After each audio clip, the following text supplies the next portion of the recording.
And parents எல்லாரும் எப்படி இருக்கீங்க?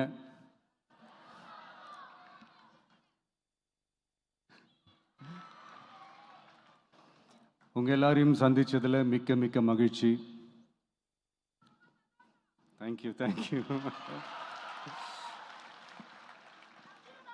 Love you too. First of all, congratulations for your this beautiful achievements. படிப்பில் சாதிக்கணும் தான், படிப்பும் சாதனை தான், அதுதான் மறுக்கலை. பட் அதுக்காக பர்டிகுலராக ஒரே ஒரு படிப்பில் மட்டும் நம்ம அச்சீவ் பண்ணியே ஆகணும் அப்படின்னு நினைக்கிறது ஒன்றும் சாதனை கிடையாது. ஒரே விஷயத்தை பற்றி திரும்ப திரும்ப யோசித்து உங்கள் ஆங்ஸைட்டியை ஏற்றிக்காதீங்க.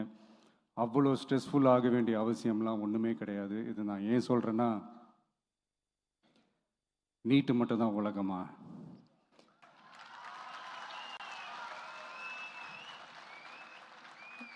நீட்டை தாண்டி இந்த உலகம் ரொம்ப ரொம்ப பெருசு.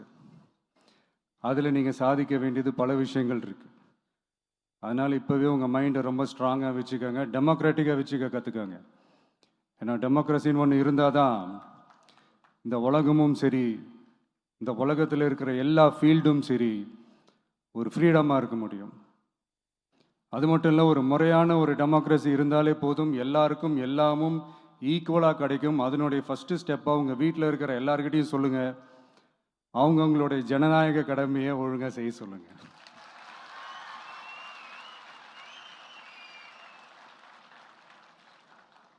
ஜனநாயக கடமையை சரியாக செய்கிறதுனா அது ஒன்றும் பெரிய ஒரு விஷயம்லாம் கிடையாது, சாதாரணமான விஷயந்தான்.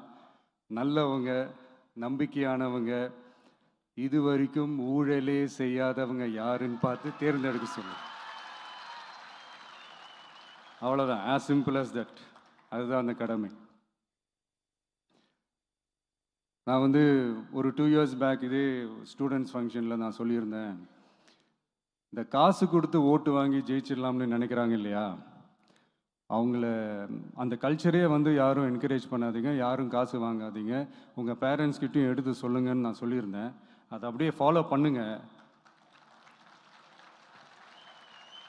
ஆனால் நீங்கள் வேணால் பாருங்கள், அடுத்த வருஷம் என்ன நடக்க போகுதுன்னு. வண்டி வண்டியாக கொண்டாந்து கொட்ட போகிறாங்க. அது அத்தனையும் உங்ககிட்ட இருந்து கொள்ளையடிச்ச பணம் தான். என்ன பண்ண போறீங்க? என்ன பண்ணணும்னு உங்களுக்கு கரெக்டாக தெரியும். அது நான் சொல்லி தான் புரிய வைக்கணும்னு ஒன்றும் அவசியம் இல்லை. அண்ட் மை டியர் பேரண்ட்ஸ், உங்ககிட்ட ஒரு சின்ன ரிக்வெஸ்ட். உங்கள் குழந்தைங்களோட விஷயத்தில் எதுவும் ஃபோர்ஸ் பண்ணாதீங்க, ப்ரெஷர் போடாதீங்க, எதுவும் இம்போஸ் பண்ணாதீங்க. ஃபர்ஸ்ட் ஆஃப் ஆல் அவங்களுக்கு என்ன பிடிச்சிருக்குன்றதை தெரிஞ்சுக்கிட்டு அதுக்கு ஏற்ற மாதிரி வழி நடத்துங்க. நான் டெஃபினட்டாக சொல்கிறேன், எத்தனை தடைகள் வந்தாலும் அவங்கவுங்களுக்கு பிடிச்ச விஷயத்தில், அவங்கவுங்களுக்கு பிடிச்ச துறையில் அவங்க கண்டிப்பாக சாதிச்சு காட்டுவாங்க.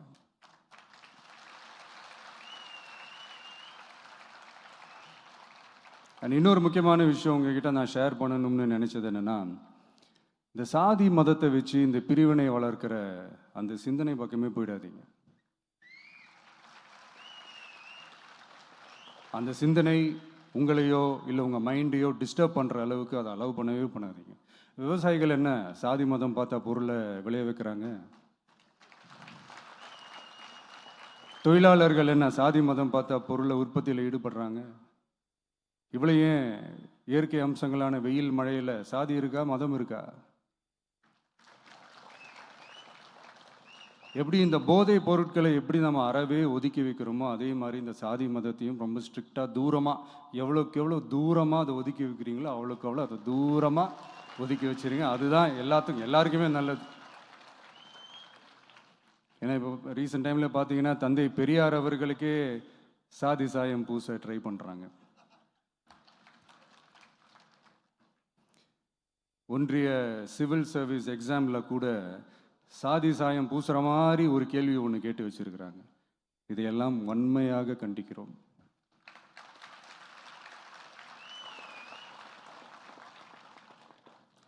இந்த உலகத்தில் எது சரி எது தவறு அப்படின்றத அனலைஸ் பண்ணி பார்த்தாலே போதும், ஒரு குழப்பம் இல்லாத ஒரு தெளிவான ஒரு வாழ்க்கையை ஒன்று வாழலாம். எதுக்கும் ரொம்ப எமோஷ்னலாக ஆகாதீங்க, அவ்வளோ வருத்தலாம் இல்லை. டெக்னிக்கல் அண்ட் சயின்டிஃபிக் அப்ரோச்சோடவே திங்க் பண்ணுங்கள். ஏன்னா வரப்போகிற இயர்ஸில் ஆல்ரெடி வந்துட்ட இந்த ஏஐ ஆர்டிஃபிஷியல் இன்டெலிஜென்ஸ் உலகத்தை எதிர்கொள்கிறதுக்கு அதுதான் ஒரே வழி. The sky is vast and wide and you have strong wings. So feel free to fly like a bird with courage, conviction and confidence.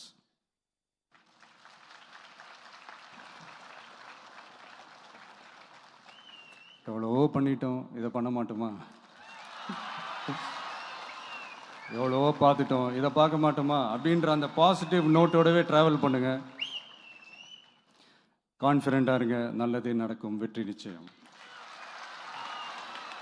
மீண்டும் சந்திக்கும் வரை நன்றி, வணக்கம்.